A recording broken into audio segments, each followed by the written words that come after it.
حضرت آدم علیہ السلام کی تخلیق کے بعد جب اللہ تعالیٰ نے فرشتوں کو حکم دیا کہ تمام فرشتے حضرت آدم علیہ السلام کو سجدہ کریں تو ابلیس ملعون نے ایسا کرنے سے انکار کر دیا اور وہ غرور و تکبر میں آ گیا۔ ابلیس ملعون کو جنت سے نکالنے کے بعد حضرت آدم علیہ السلام کو وہاں آباد کر دیا گیا۔ آپ علیہ السلام جنت میں اکیلے چلتے پھرتے تھے۔ یہاں آپ علیہ السلام کا کوئی ہم جنس نہ تھا جس سے انسیت حاصل کرتے۔ ایک بار اللہ تعالیٰ نے آپ علیہ السلام پر نیند طاری کر دی، پھر اسی حالت میں آپ علیہ السلام کی بائیں پسلی نکال کر اس سے حضرت حوا علیہ السلام کو تخلیق کیا اور پسلی کی جگہ گوشت رکھ دیا گیا۔ اس عمل کے دوران آپ علیہ السلام کو کسی قسم کی تکلیف کا احساس تک نہ ہوا۔ جب آپ بیدار ہوئے تو اپنے سر کے پاس ایک خوبصورت خاتون کو بیٹھے ہوئے پایا۔ آپ علیہ السلام نے فرمایا تم کون ہو؟ انہوں نے عرض کی میں عورت ہوں۔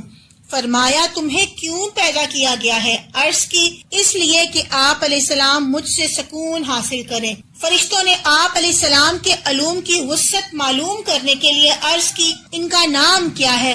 ارشاد فرمایا گیا حوا علیہ السلام۔ عرض کی ان کا نام حوا کیوں ہے؟ ارشاد فرمایا کیونکہ یہ ایک زندہ وجود سے پیدا کی گئی ہے۔ یاد رہے کہ حضرت حوا علیہ السلام چونکہ مرد و عورت والے باہمی ملاپ سے پیدا نہیں ہوئی، اس لیے یہ حضرت آدم علیہ السلام کی اولاد میں سے نہیں ہے۔ حضرت حوا علیہ السلام کی تخلیق کا ایک اہم مقصد یہ تھا کہ حضرت آدم علیہ السلام ان سے سکون حاصل کرے اور ان کی تنہائی کو دور کریں۔ جب حضرت آدم علیہ السلام نے حضرت حوا علیہ السلام کی طرف دست محبت بڑھانے کا ارادہ کیا تو فرشتوں نے عرض کی اے آدم علیہ السلام ٹھہر جائیں، پہلے ان کا مہر تو ادا کریں۔ آپ نے فرمایا ان کا مہر کیا ہے؟ فرشتوں نے عرض کی ان کا مہر یہ ہے کہ آپ علیہ السلام ہمارے سردار محمد مصطفیٰ صلی اللہ علیہ وآلہ وسلم پر 3 مرتبہ درود شریف پڑھیں۔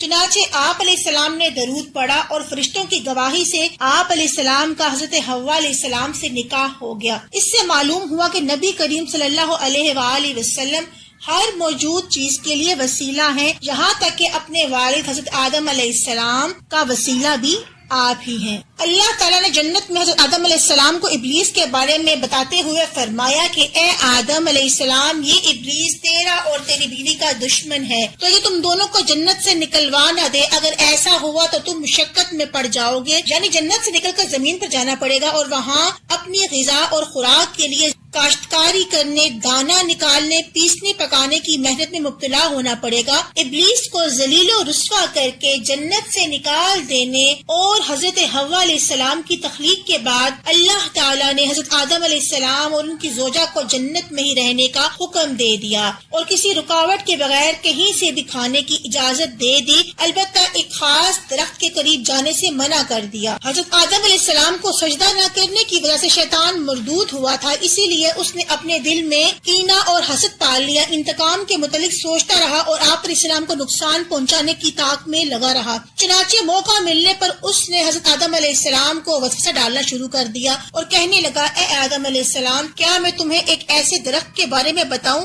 جس کا پھل کھانے والے کو دائمی زندگی حاصل ہو جاتی ہے؟ کیا میں تمہیں ایسی بادشاہت کے متعلق بتا دوں جو کبھی فنا نہ ہوگی اور اس میں زوال نہ آئے گا؟ یہ کہہ کر شیطان نے اللہ تعالیٰ کی جھوٹی قسم کھاتے ہوئے حضرت آدم علیہ السلام سے کہا اس درخت میں یہ تاثیر ہے کہ اس کا پھل کھانے والا فرشتہ بن جاتا ہے یا ہمیشہ کی زندگی حاصل کر لیتا ہے، اور یوں وسوسوں کے ذریعے دونوں کو اس درخت سے کھانے کی طرف لے آیا۔ حضرت آدم علیہ السلام کے دل میں چونکہ اللہ تعالیٰ کے نام کی عظمت انتہائی درجے کی تھی، اس لیے آپ علیہ السلام کو گمان بھی نہ تھا کہ اللہ تعالیٰ کی قسم کھا کر کوئی جھوٹ بھی بول سکتا ہے۔ نیز جنت اور قرب الہی کا مقام تھا اور حضرت آدم علیہ السلام کو بھی اس مقام میں قرب میں رہنے کا اشتیاق تھا اور فرشتہ بننے یا ہمیشہ کی زندگی مل جانے سے یہ مقام حاصل ہو سکتا تھا، اس لیے آپ نے شیطان کی قسم کا اعتبار کر لیا۔ پھر حضرت حوا علیہ السلام اور حضرت آدم علیہ السلام نے اس درخت کا پھل کھا لیا، تو جیسے ہی وہ پھل کھا چکے تو ان کے جنتی لباس اتر گئے اور ان پر ان کی شرم کے مقام ظاہر ہو گئے اور وہ اپنا ستر چھپانے اور جسم ڈھانپنے کے لیے جنت کے پتے اپنے اوپر کانے لگے۔ درخت کا پھل کھانے کی صورت میں حضرت آدم علیہ السلام سے اپنے رب اللہ تعالیٰ کے حکم میں لغزش واقع ہوئی اور جو شیطان نے جھوٹ بول کر پھل کھانے کے فوائد بیان کیے تھے وہ سب لا حاصل رہے۔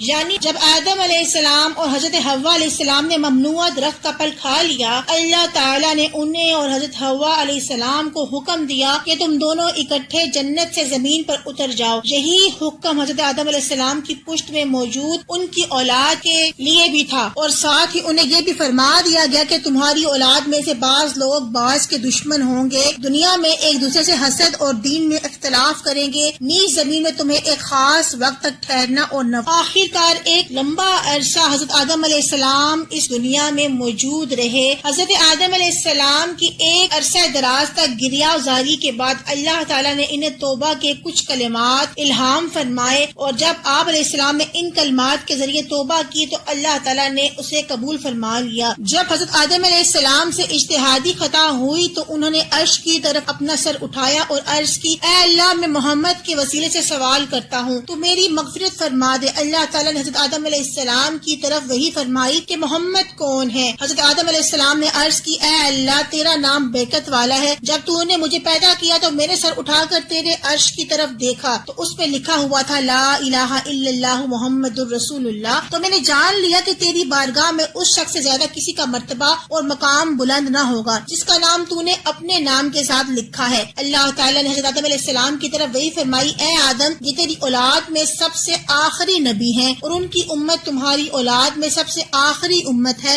اور اگر وہ نہ ہوتے تو اے آدم میں تمہیں بھی پیدا نہ کرتا۔ روایت میں آتا ہے کہ جب اللہ تعالیٰ نے حضرت آدم علیہ السلام پر عطاب کیا تو عرصہ دراز تک حیران و پریشان رہنے کے بعد انہوں نے بارگاہ الہی میں عرض کی، اے میرے رب، مجھے محمد مصطفیٰ صلی اللہ علیہ وآلہ وسلم کے صدقے میں معاف فرما دے۔ اللہ تعالیٰ نے فرمایا، اے آدم، تم نے محمد کو کیسے پہچانا حالانکہ ابھی تو میں نے اسے پیدا بھی نہیں کیا؟ حضرت آدم علیہ السلام نے عرض کی، اے اللہ، جب تم نے مجھے پیدا کر کے میرے اندر روح ڈالی تو میں نے اپنے سر کو اٹھایا تو میں نے عرش کے پایوں پر لا الہ الا اللہ محمد رسول اللہ لکھا ہوا دیکھا تھا، تو میں نے جان لیا کہ تو نے اپنے نام کے ساتھ اس کا نام ملایا ہے جو تجھے تمام مخلوق میں سب سے زیادہ محبوب ہے۔ اللہ تعالیٰ نے فرمایا، اے آدم، تو نے سچ کہا، بے شک وہ تمام مخلوق میں میرے بارگاہ میں سب سے زیادہ محبوب ہے۔ تم اس کے وسیلے سے مجھ سے مانگ سکتے ہو اور مجھ سے دعا کر سکتے ہو اور میں تمہیں معاف کر دوں گا۔ اگر محمد مصطفیٰ صلی اللہ علیہ وآلہ وسلم نہ ہوتے تو میں تمہیں بھی پیدا نہ کرتا۔ یہ تھی ہماری آج کی ویڈیو۔ امید کرتی ہوں کہ آپ صدقہ جاریہ کی نیت سے اس کو شیئر کریں گے۔ اگلی ویڈیو تک کے لیے اجازت دیجیے۔